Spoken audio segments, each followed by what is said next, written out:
They called him Night Train, a name whispered in locker rooms long before the NFL banned the move that made him infamous. Dick Lane didn't just invent the clothesline tackle. He weaponized it, sending opponents spinning like crash test dummies and terrifying even the toughest receivers. Yet before he rewrote the record books with 14 interceptions as a rookie, Lane was abandoned in a dumpster as a baby, dragging himself from factory floors to football fame with nothing but a brown paper bag and a scrapbook. How does a man go from being unwanted at birth to forcing the NFL to rewrite its own rulebook? The story behind the man who invented the clothesline tackle begins at rock bottom, ready for the impact. Dick Lane's story started on a doorstep in Austin, Texas in 1928. 3 months old, wrapped in newspaper, left in a dumpster. The woman who found him, Ella Lane, already had 4 mouths to feed. She took him in anyway.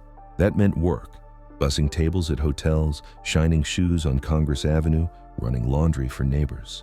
Discipline in the Lane house was strict. Ella didn't spare the rod, and Dick learned early that you survive by staying tough and never backing down. School was a side note to survival. The high school football program shut down, so Lane's athletic ambitions meant pickup games on dusty fields and the occasional run-in with the law for playing too rough. He got his first nickname, Cue Ball, after a pool hall fight left his opponent with a knot on his head and Lane with a reputation for not backing down from anyone. Opportunities were scarce, but Lane kept moving, first to a short stop at junior college in Nebraska, then into the Army. At Fort Ord, he played receiver, caught 18 touchdowns in a single season, and started filling a scrapbook with clippings. That book became his ticket. Discharged and back in Los Angeles, Lane took a job at an aircraft factory, loading greasy metal sheets into bins. Every day, the bus to work rolled past the Rams office. One morning in 1952, he stepped off early, walked in with his scrapbook under one arm and a brown paper bag with his gear in the other. No agent, no invitation, just grit. Lane told the receptionist he wanted a shot. That afternoon, Coach Joe Stidehart told him to suit up. Lane's journey from factory floor to NFL tryout didn't start with a contract or a handshake. Just a chance and the memory of every door that had slammed in his face. That hunger would shape the way he played and the way he hit.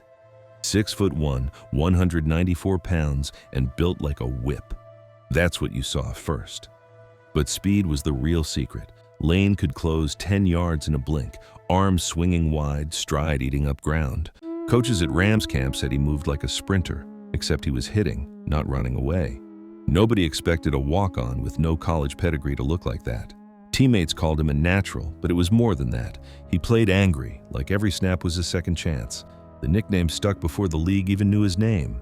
Tom Fears, the Rams' all-pro receiver, blasted Jimmy Forrest's Night Train on his record player in the dorms. Lane would dance in the hall grinning, and Ben Sheets, Fears' roommate, started calling him Night Train. It fit.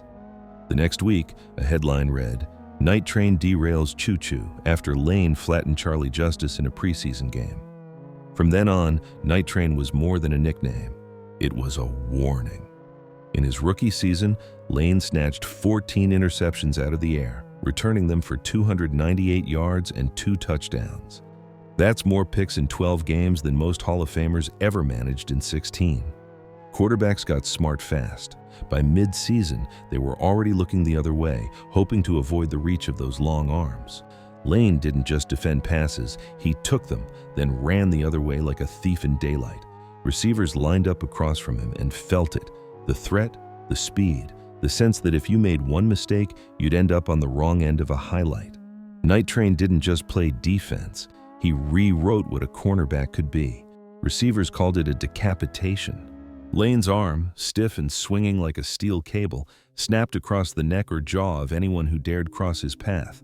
The impact wasn't just physical, it was psychological.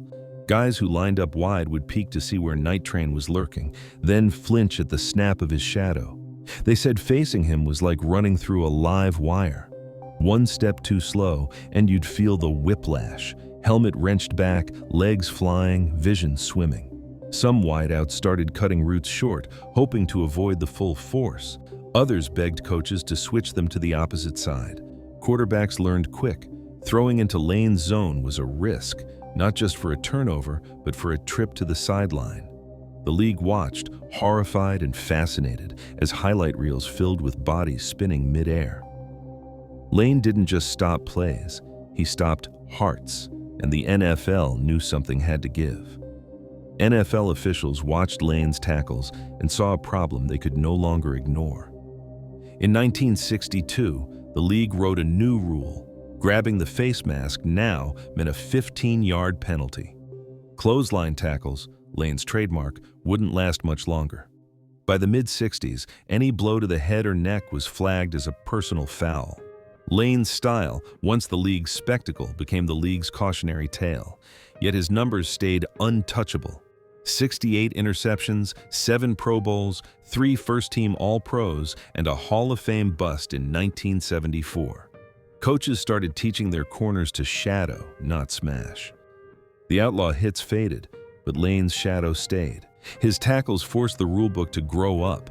His record set a bar that still hangs out of reach. The league moved on, but the legend of Night Train Lane, part enforcer, part outlaw, remains, written into every safety rule and every highlight reel that dares to show the old violence. In 1952, Dick Night Train Lane set an NFL record with 14 interceptions in a 12-game season, a mark that still stands. But his legacy was forged just as much by the violence of his signature clothesline tackle as by his skill. League archives show that Lane's tackles led directly to new NFL rules. By 1962, face mask grabs were penalized, and by the mid-1960s, clotheslining was banned. Lane finished his career with 68 interceptions and a Hall of Fame induction in 1974. Yet, the full health impact of the hits he gave and took remains only partly documented. Medical records from his era are incomplete. Today, Lane's name is still cited in discussions of player safety and defensive greatness. His story proves that one athlete's style can change the rules for generations. Dick Lane remains the reason the NFL still balances fear and finesse on every snap.